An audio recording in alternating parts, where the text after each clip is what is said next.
السلام علیکم پیارے ساتھیوں، امید ہے آپ سبھی خیریت سے ہوں گے الحمدللہ۔ میں آپ سبھی کو سب سے پہلے اپنی اس یوٹیوب چینل پہ ویلکم کرتا ہوں، خیر مقدم کرتا ہوں، اور میں آپ سبھی کے لیے آج داستان باغ و بہار کا ویڈیو لے کے آیا ہوں۔ آپ ویڈیو کے انت تک بنے رہیں، اور یہ جو کمپلیٹ نوٹس ہے وہ اسے صحیح سے سمجھیں، اور جو نوٹس کا جو کیا بول سکتے ہیں فارمیٹ ہے نا، اس کو اسی ڈھنگ سے اپنے نوٹس میں لکھے اور امتحان میں ایسا ہی لکھے، تاکہ کیا ہوگا ایگزامنر کو دیکھنے میں اچھا لگے اور آپ اچھا مارکس سے اس آنسر کا ڈیل کریں اور اچھا مارکس لا پائیں۔ دیکھیں گے اس میں سب سے پہلے ہمارا آتا ہے داستان کے مختصر خلاصہ جانیں گے، اور پھر باغ و بہار کی جو کردار ہے اور ان کی شادیاں ہیں ان کے بارے میں جانیں گے کہ ان کی شادی اور یہ ان کا ملک کیا ہے، ان کی شادیاں کہاں ہوئی، اور باغ و بہار کی کچھ خصوصیات ہے اپنی، وہ بھی دیکھیں گے، اور باغ و بہار کے اسلوب کے بارے میں جانیں گے کہ کون سے مصنف نے، رائٹر نے باغ و بہار کے بارے میں کیا کہا ہے ان کی تعریف میں۔ آئیے سب سے پہلے دیکھتے ہیں باغ و بہار کے بارے میں جانتے ہیں۔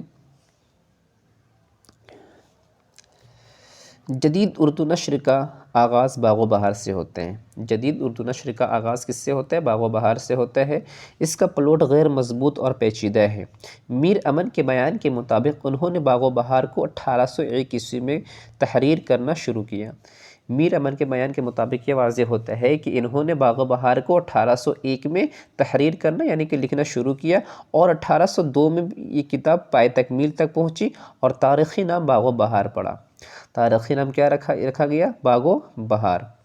باغ و بہار کو 102 صفحے ڈاکٹر جان گلکرسٹ کے ایک انشائیہ مجموعہ ہندی مینول میں قصہ چہار درویش کے عنوان سے 1802 میں چھپی تھی۔ باغ و بہار جو ہے یہ ہے نا 102 صفحے ڈاکٹر جان گلکرسٹ کے ایک انشائیہ مجموعہ ہندی مینول میں قصہ چہار درویش کے عنوان سے 1802 میں چھپی تھی۔ باغ و بہار کہ اشاعت پہلی مرتبہ مکمل کتاب کی صورت میں 1804 میں ہوئی تھی۔ باغ و بہار کی اشاعت 1804 میں مکمل کتاب کی صورت میں ہوئی تھی، ٹھیک ہے۔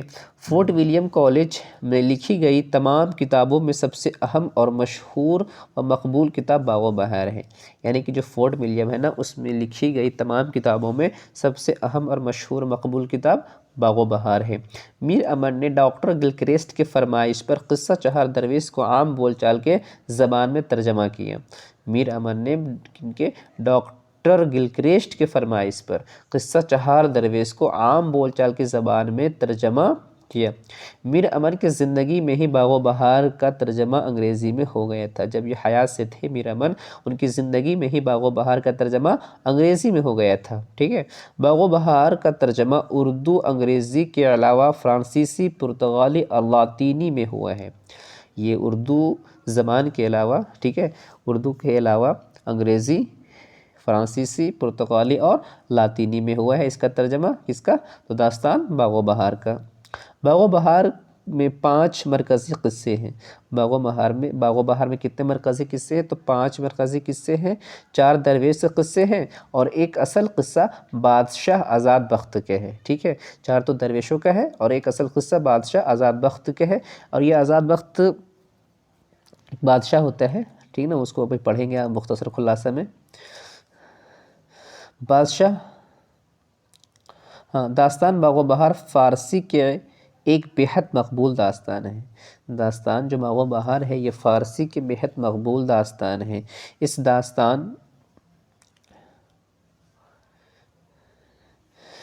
داستان میں اس وقت کے عورتوں کے چھپ کر ملنے، عشق لڑانے اور ذہنیت کا ذکر جگہ جگہ ملتے ہیں، یعنی کہ داستان باغ و بہار میں اس وقت کے عورتوں کے جو چھپ کر ملنے، جو عشق لڑانے کا اور ذہنیت کا ذکر ہے، اس کو جگہ جگہ ملتا ہے۔ اب آتا ہے باغ و بہار کی کردار۔ باغ و بہار کے تمام کردار ایک جیسے رنگ میں رنگے ہوئے ہیں۔ ان کی جو کردار ہے وہ ایک جیسے رنگ میں رنگے ہوئے ہیں اور تمام کردار مثالی ہیں۔ سب سے پہلے دیکھیں، باغ و بہار کے مرکزی کردار آزاد بخت ہے، ہم نے پہلے بھی دیکھا تھا، جو ان کی جو مرکزی جو 5 ہیں ان میں سے 4 درویشوں کا تھا اور ایک آزاد بخت کا تھا۔ باغ و بہار کے دیگر کردار 4 درویش ہے، یہ بھی دیکھا تھا۔ خواجہ سرپرست اور اس کے بھائی قصے کے اہم کردار ہے۔ وزیر زادی کا کردار نسوانی کرداروں میں سب سے اہم ہے۔ ان کرداروں کے ذریعے مصنف نے سماجی، معاشری، انفیاتی جیسی حالات سے روبرو کروایا ہے۔ میر امن نے پوری طرح کوشش کی ہے کہ جو کردار جس طبقے سے تعلق رکھتا ہے اس کی زبان بھی ویسے ہی ہو، لیکن میر امن اس میں پوری طرح قابو یعنی کہ کامیاب نہیں ہو پائے۔ میر امن نے پوری کوشش کی کہ جو کردار جس طبقے سے تعلق رکھتا ہو، جن کا جس طریقے سے ان کی رہن سہن ہو، ان کی جس طریقے سے زبان ہو، اور اس پہ کام کیا جائے، ہے نا، اس کردار کو اسی ڈھنگ سے ادا کیا جائے، لیکن اس میں پوری طرح سے وہ کامیاب نہیں ہو پائے۔ اب آتا ہے باغ و بہار کے دیگر خصوصیات۔ باغ و بہار کے دیگر خصوصیات میں یہ دیکھیں کہ جدید اردو نثر کا آغاز باغ و بہار سے ہوتا ہے۔ ایک پوائنٹ یہ ہے، ہم نے پہلے ہی پڑھ چکا ہے۔ باغ و بہار، یہاں پہ باغ و بہار ہونا چاہیے تھا۔ باغ و بہار کا پلوٹ غیر مضبوط اور پیچیدہ ہے، ٹھیک ہے۔ فورٹ ولیم کالج میں لکھی جانے والی سب سے اہم تصنیف باغ و بہار ہے، یہ بھی ہم نے دیکھا ہے۔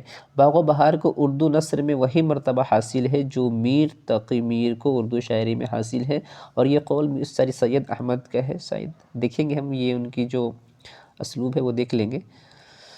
اور باغ و بہار کی سب سے بڑی خصوصیت یہ ہے کہ اس کا انداز بیاں سب داستانوں سے زیادہ دلکش اور دل نشیں ہے۔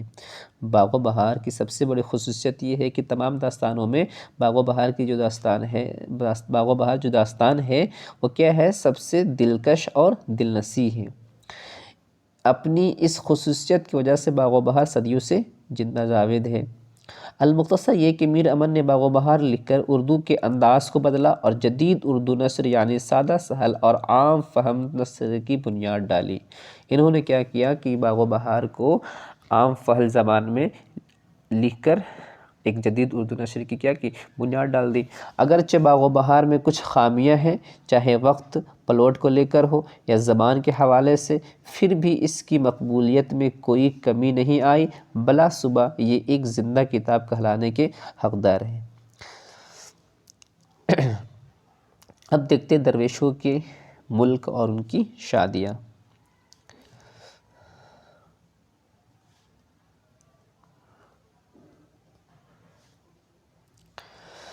پہلا درویش یمن کے مشہور سوداگر کا لڑکا ہے۔ پہلا جو درویش ہے یمن کے مشہور سوداگر کا لڑکا ہے، اور اس کی شادی دمشق کی شہزادی سے ہوتی ہے۔ اس کی شادی کہاں پہ ہوتی ہے؟ دمشق کی شہزادی سے ہوتی ہے۔ دوسرا درویش فارس کا شہزادہ ہے، اس کا ملک فارس ہے، اور اس کا نکاح بصرہ کے شہزادی سے ہوتی ہے، ٹھیک ہے۔ تیسرا درویش عجم کا بادشاہ کا بیٹا ہے، اور اس کی شادی فرنگ کے ملکہ سے ہوتی ہے۔ چوتھا درویش چین کا شہزادہ ہے، اور ان کی شادی میں بھول رہا ہوں، جو بتا نہیں پا سکتا، اگر کنہیں کو اگر معلوم ہو تو کمنٹ پہ بول سکتے ہیں۔ ملک شہپال کی بیٹی روشن اختر کا نکاح آزاد بخت کے بیٹے بختیار سے کروایا جاتا ہے، ٹھیک ہے۔ اب دیکھتے ہیں باغ و بہار کے اسلوب کے بارے میں جانتے ہیں کہ مصنفوں نے، رائٹروں نے ان کے بارے میں کیا کہا، بڑے بڑے رائٹروں نے۔ ڈاکٹر سید عبداللہ کا کہنا ہے کہ باغ و بہار اردو نثر کی پہلی زندہ کتاب قرار پائی ہے، اردو نثر کی پہلی زندہ کتاب قرار پائی ہے۔ وقار عظیم کا کہنا ہے کہ اس کی سب سے بڑی خصوصیت فصاحت اور بلاغت ہے۔ اس کی سب سے بڑی خصوصیت کیا ہے؟ فصاحت اور بلاغت ہے۔ سر سید احمد خان دیکھیں کہ میر امن کو اردو نثر میں وہی مرتبہ حاصل ہے جو میر تقی میر کو اردو شاعری میں حاصل ہے، ٹھیک نا۔ یہ باغ و بہار کے اسلوب تھے۔ اب آتے ہیں باغ و بہار کے مختصر خلاصہ جانتے ہیں، پڑھتے ہیں۔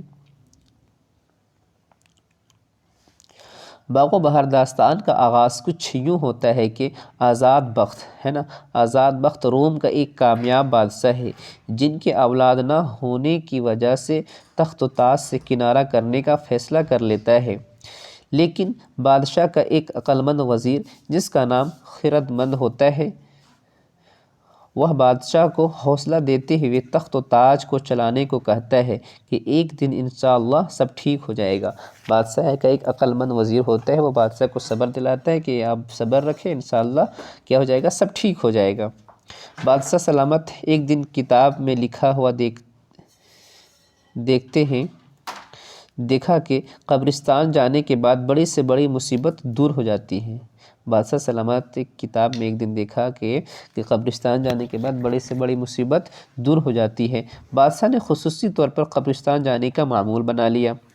ایک دفعہ رات کی تاریخ میں بادشاہ نے 4 درویشوں کو اپنی ہی خیالوں میں غرق بیٹھے ہوئے دیکھا اور دور سے ان کی باتوں کو سنتے ہیں، جو کہ ان چاروں درویشوں کی کہانی تقریباً ایک جیسی تھی، یعنی یہ چاروں عشق کے مارے ہی تھے۔ ان چاروں درویشوں کی کہانی انجام تک پہنچی ہی تھی کہ ٹھیک بادشاہ کے گھر سے خبر آئی کہ حضور والا کے گھر لڑکا پیدا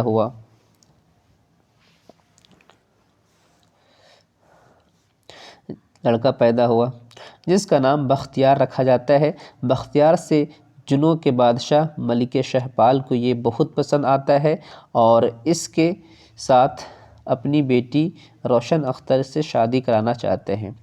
یعنی کہ مختصر خلاصہ میں ہم یہ سمجھیں گے کہ آزاد بخت روم کا ایک بادشاہ ہوتا ہے اور جن کے اولاد نہ ہونے کی وجہ سے وہ رنج غم میں ہونے کی وجہ سے سوچتے ہیں کہ تخت و تاج سے کنارہ کر لیا جائے، لیکن جو بادشاہ کا ایک وزیر ہوتے ہیں جو کافی عقل مند ہوتے ہیں تو ان کو صبر دلاتے کہ آپ صبر رکھیں، انشاءاللہ ایک وقت آئے گا کہ سب ٹھیک ہو جائے گا، اور ان کی باتوں کو اثر ہوتا ہے۔ بادشاہ پھر ان کی باتوں پر کام کرتے ہیں اور اپنے تخت و تاج سے کنارہ نہیں کرتے ہیں، ہے نا۔ اور ایک دن کیا ہوتا ہے کہ وہ کتاب میں دیکھتے ہیں کہ کہیں لکھا ہوتا ہے کہ قبرستان جانے کے بعد بڑی سے بڑی مصیبت دور ہو جاتی ہے، تو یہ پڑھنے کے بعد ان کا روزانہ کا معمول ہو جاتا ہے قبرستان جانے کا۔